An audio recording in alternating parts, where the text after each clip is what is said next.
महाराष्ट्र बंद ठेवून त्याला पण तो पाठिंबा देणार. हे बघा, आज अख्ख्या महाराष्ट्रामध्ये असणारा कष्टकरी शेतकरी हा अडचणीत आहे. कर्जमाफी ही झालीच पाहिजे व शेतकऱ्याचे अनेक असे विषय जे आपल्याला सोडवावे लागते आणि ते सुटावेत यासाठी बच्चूभाऊ अन्नत्याग आंदोलन तिथे करत आहे आणि महाराष्ट्रातून अनेक लोकांनी त्यांना पाठिंबा दिलेला आहे, त्यांच्या भूमिकेला पाठिंबा दिलेला आहे. त्यांच्या संघर्षाला, त्यांच्या भूमिकेला पाठिंबा देण्यासाठी आम्ही सर्वजण इथं आलो.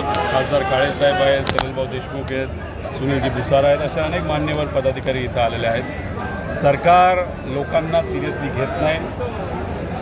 शेतकऱ्याला काय पाहिजे, शेतकरी किती अडचणीत आहे याचं काही घेणं देणं या सरकारला तिथं पडलेलं नाही. त्यामुळे गेल्या काही दिवसात, महिन्यात जर आपण बघितलं तर अनेक GR असे काढण्यात आलेत जे शेतकऱ्यांच्या विरोधातले आहेत. कर्जमाफी आम्ही करू हे सर्व महायुतीतल्या नेत्यांनी इलेक्शनच्या आधी सांगितलं होतं आणि त्यामुळे शेतकरी अडचणीत असला तरी काही प्रमाणात विश्वास ठेवून माता भगिनींनी, युवांनी, शेतकऱ्यांनी, कष्टकऱ्यांनी या सरकारला खूप मोठ्या प्रमाणात निवडून दिलं.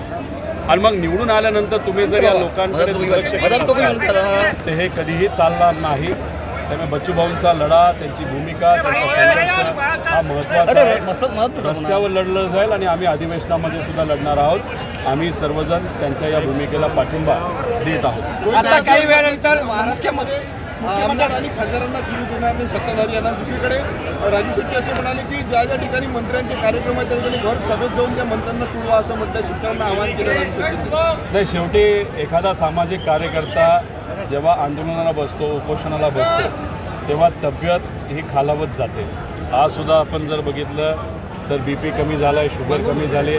याच्यात आरोग्याला धोका हा नक्कीच असू शकतो. आम्ही त्यांना विनंती केलेली आहे की लढा आपण सर्वजण एकत्रित लढू. अधिवेशनात आम्ही लढतच आहोत, पण आरोग्याची काळजी तुम्ही घ्या. पण आरोग्याला जर काही झालं आणि सगळ्यात महत्त्वाचं की या ज्या मागण्या आहेत ज्या गरीब शेतकऱ्याच्या बाबतीत महत्त्वाच्या आहेत. आज दिवसाला 6 शेतकरी आत्महत्या करत आहेत आणि त्याच्याकडे तुम्ही दुर्लक्ष करत असाल तर आम्ही हे खपून घेणार नाही. रस्त्यावर तर आता उतरावंच लागेल, कारण ह्यांचा माज आणि घमंड इतका वाढलेला आहे, तो उतरावा लागेल. आणि त्यासाठी रस्त्यावर जेव्हा आपण उतरू तेव्हा हे जे काय राजकारण आणि राजकीय भूमिका घेणारे सर्व नेते यांना कुठं ना कुठेतरी त्याचं उत्तर द्यावंच लागेल. थोड्या वेळामध्ये मुख्यमंत्री बच्चू कडूंशी ऑनलाईन संवाद साधणार आहे. तुम्हाला वाटते का मार्ग निघेल म्हणून? आता इलेक्शनच्या आधी अनेक अशा नेत्यांनी आणि मुख्यमंत्री साहेबांनी सुद्धा मदत नको होणार दादा, कॅमेरा मागे ना. या जिल्ह्यात येऊन, या भागात येऊन, या विदर्भात येऊन, नागपूरला येऊन जर इथं येऊ शकत नसाल, इथल्या पालकमंत्र्यांना वेळ मिळत नसेल तर तुम्ही ऑनलाईन का येत आहे? त्यापेक्षा इथं येऊन यांच्याशी चर्चा करून मार्ग काहीतरी काढा.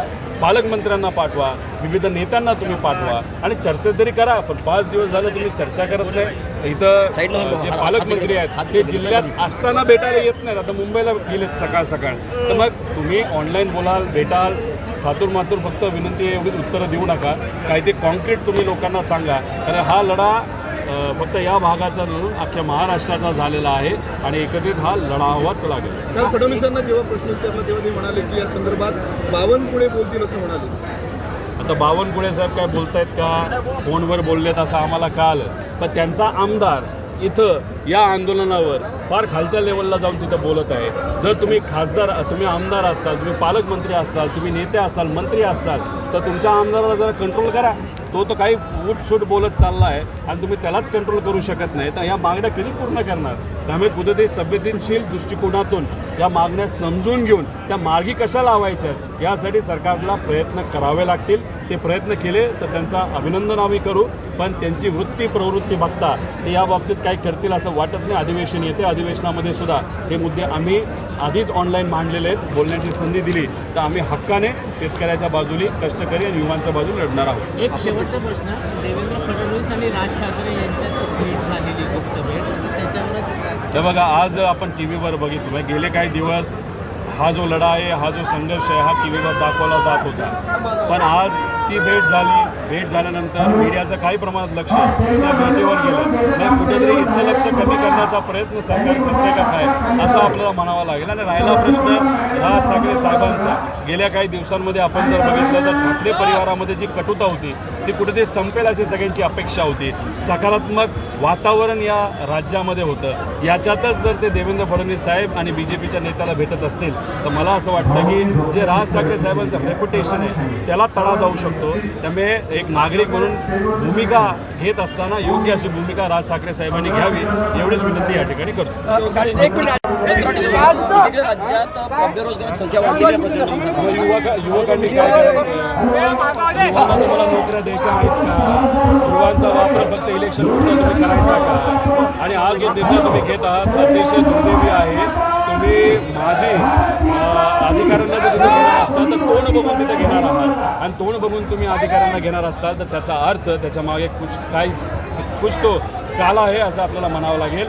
डिलिमिटेशनचं कार्य आता पुढच्या काही महिन्यांमध्ये सुरू होणार आहे, वर्षात सुरू होणार आहे. मग या अधिकाऱ्यांचा वापर ज्यांना तोंड बघून तुम्ही घेत आहात त्याच्यासाठी तुम्हाला करायचा आहे का? ही तुमची राजकीय भूमिका आहे का?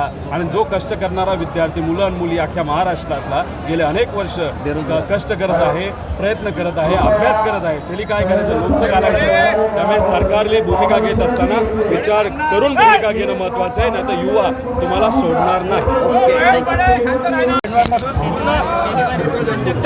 राष्ट्रवादी काँग्रेसची काय भूमिका असणार आहे? शेतकऱ्याची भूमिका आहे, कष्टकऱ्याची भूमिका आहे आणि शेतकरी कष्टकऱ्याच्या वतीने आम्ही सर्वजण संघर्ष करत आहोत. सत्तेत न जाण्याचं कारण म्हणजे विचार आहे, भूमिका आहे.